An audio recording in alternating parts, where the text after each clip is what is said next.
Salut les amis, j'espère que vous allez bien. Aujourd'hui, on se retrouve pour une nouvelle vidéo. Aujourd'hui, je vais vous montrer comment réaliser un petit carnet de voyage pour les vacances. Donc, j'ai pris ma collection de papiers digitaux ainsi que les tampons digitaux de la collection Destination Portugal. On va voyager un petit peu hors de France aujourd'hui. Donc, j'ai imprimé mes papiers au format A5, c'est-à-dire que sur un format A4, j'ai mis deux designs de papier pour qu'ils aient la taille d'un format A5. Enfin, quand je dis A5, là, ils ont plutôt un format, si je dis pas de bêtises, un peu plus petit qu'un A5. Il me semble que c'est 13 par 18, quelque chose comme ça. Pour avoir des motifs plus petits, parce que je vais faire un petit carnet. Donc là, j'ai pris ce papier de couverture pour réaliser, ce papier pour réaliser la couverture de mon carnet de voyage, que je suis venue simplement, j'ai coupé les bords blancs qu'il y avait, et je vais le plier au milieu avec mon massicot et ma petite lame pour plier. Mais en fait, je me suis rendu compte que j'aurais aimé rajouter un rabat, qu'il ait un rabat en fait. Mais pour qu'il ait un rabat, comment vous expliquer? En fait, avec le papier là que je voulais utiliser pour la couverture, je voulais pas qu'un des deux morceaux se retrouve sur le devant en fait, qui me servent de rabat. En fait, je voulais vraiment cette taille là pour faire mon carnet de voyage. Donc en fait, j'ai pris simplement une chute de papier. Je peux pas vous dire combien elle fait. Elle doit faire peut-être 5-6 cm de large. J'ai fait un pli de 1 cm que je suis venue coller à l'arrière de mon papier, et auquel j'ai rajouté, il me semble, je vais vous dire ça, deux plis à 1 cm. C'est ça. Comme ça, quand je vais pouvoir le plier, si le carnet de voyage a un petit peu d'épaisseur, si je veux rajouter des choses dedans, des photos, des tickets, bref, ce genre de choses, des cartes postales, ça va pas trop l'abîmer à ce niveau-là. Donc, qui dit carnet de voyage, je vais vous montrer que je vais utiliser la technique de l'élastique pour le maintenir fermé, un peu comme les pochettes plastiques. Donc pour cela, j'ai pris ma crocodile, j'ai mesuré à 1 cm du bord en haut et en bas, et à 1 cm du bord gauche à peu près, oui c'est ça, 1 cm à peu près du bord gauche. Je vais venir faire les petits trous et poser mes œillets. Mais avant de poser les œillets, je suis venue insérer mon élastique. Je suis venue le coincer dedans, comme ça je suis sûre qu'il ne bouge pas. Donc j'ai pris des petits œillets qui viennent de la fourmi créative, il me semble, de couleur argentée. J'aurais préféré des dorés, vu qu'il y a du jaune dans la collection, mais je n'en ai pas, j'avais que des gros. Et je voulais des petits, donc c'est pas très grave parce que ils sont dans des endroits assez discrets, on ne les voit pas trop, donc ça ne me dérange pas trop. Donc là, vous voyez, j'ai coincé l'élastique, et avant de couper l'élastique, je vous dirais qu'il faut compter à peu près, si votre carnet fait 18 cm de haut, comptez 20 cm d'élastique.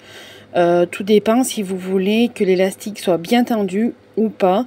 Moi je sais que je voulais pas montrer là en vidéo, je l'ai coupé parce que je me suis un peu flop. J'avais coupé une trop grande longueur d'élastique en fait, et quand je le fermais, l'élastique n'était pas du tout tendu, donc j'ai dû tout défaire pour refaire.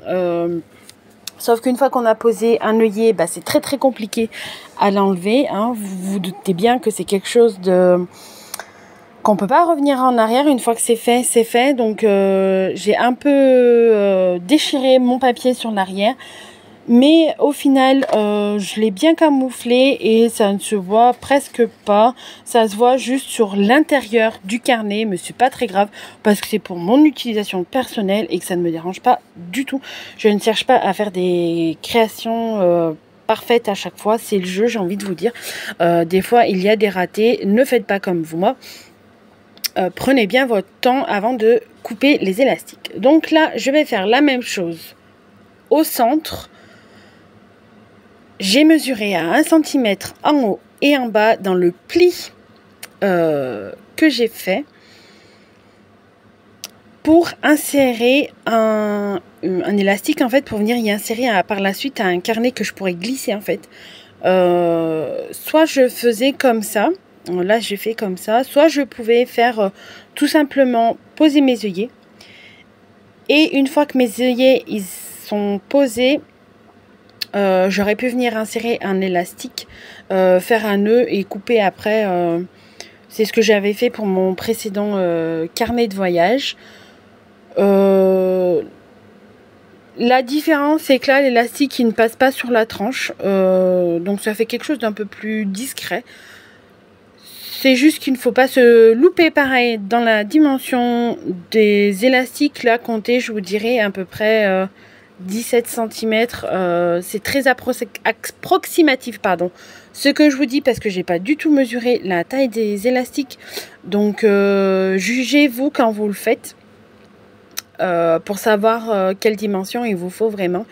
Vu que mon papier il était légèrement taché sur le verso et que je voulais camoufler ça, j'ai tout simplement pris des chutes, enfin la chute de papier, le papier design de la couverture, le premier là qui vient dans la collection, et je suis venue tout simplement couper 2 bandes et le coller là où il y avait une tache, vu que mon bureau n'était pas propre.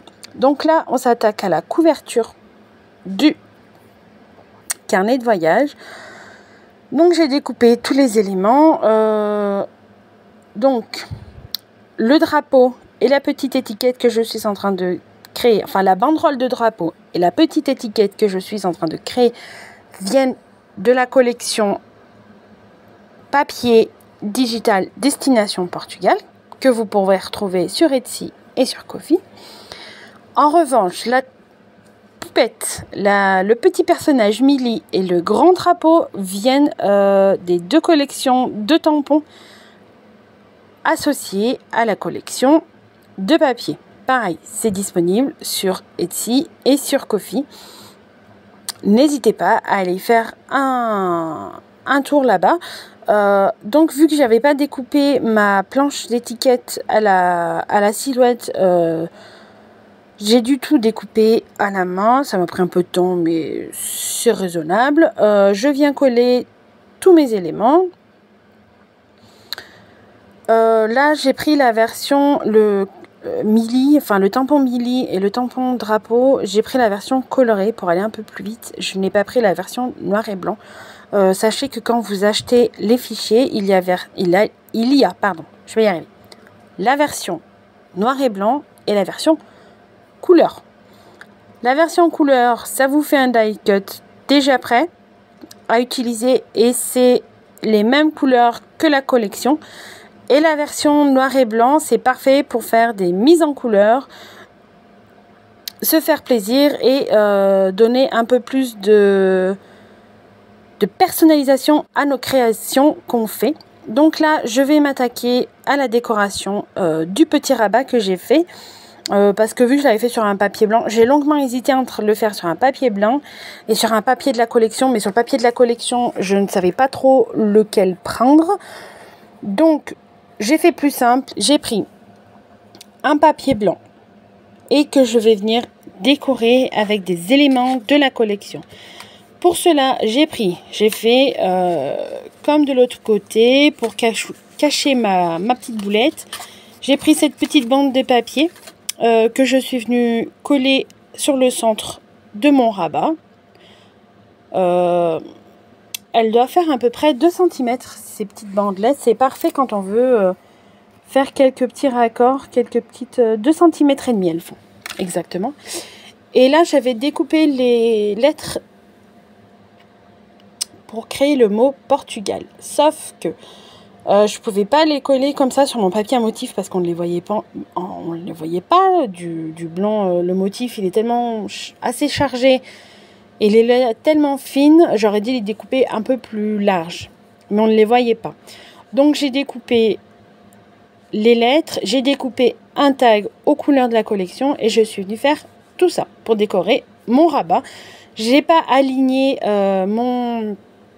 mes lettres pour un côté un peu plus déstructuré. Là je vous mets en incrustation les tailles de mon carnet. N'hésitez pas à aller voir le réel ou le short que je vous ai posté pour créer un carnet. Je ne l'ai pas mis dans la vidéo parce que sinon ça aurait duré beaucoup plus longtemps. Et je me suis dit que j'allais faire un petit short parce que c'est quelque chose d'assez simple à réaliser. N'hésitez pas à mettre pause et à revenir en arrière si ça a été trop vite pour les mesures.